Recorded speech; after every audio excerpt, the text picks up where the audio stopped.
zahay ino koa ny lavo mitatay fa mamay lavoko miavaky mbola tsy amin'ny farany aza tetry fa ely foany sarany zahay tafatrotro maiky efa folaka hangalagna hasanao eto zahay misoma aboakanay anao managory monsorany talignesa boaka avianao mivola samy hafafi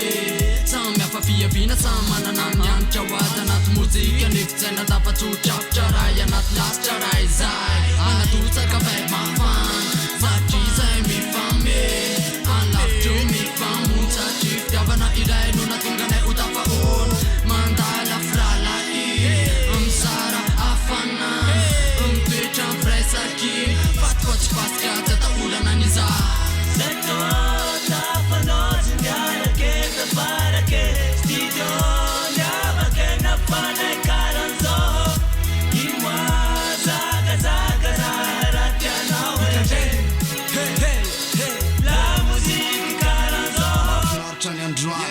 anamafy le fraisaky natrano aparantany anamafy ny fo amin'ny fiarahanatsy mbola hitatra taloha isam-pananaty azo foanana satria efa maty efa voafatry amin'ny lafindretrarehetra tariketra ambony ho any androany tantara mipetraka tsy voafafy rehefa megatao mamety fesaina amin'ny foa mampanahy hoe zay sa ivondrona iray tsy mivaky fa ny zava-pitandroany entina amakivaky ny fiainana sy ny sisy fa ny tanjona de aseho amitsika e mahafototra ny mozika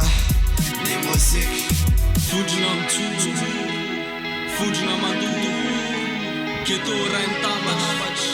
keto tsy saraka fodrona iray zay androano ivazo taparaketondray ampepitany efa azo atray efa fobaka ny vita efa maro nefa hita mety hitosaka ny vita sy titaka miavaka efa mazana natsangana napitambatra tsy manavaka fa mampiray riatseritseny eto aminay ka inole afatray jeto zay ilatsaka indray tsy hoe pibana hoe toka fa nome zavatra amilay satria génération na vavao hanome zay mafinaritra tsy hanenenanao na troina vokala na feo na prise tonga avy eto aminay fa ho hitanao le tena izy zay tsy mitivitra fa mbola mivizy mahay mifandamana mbola crise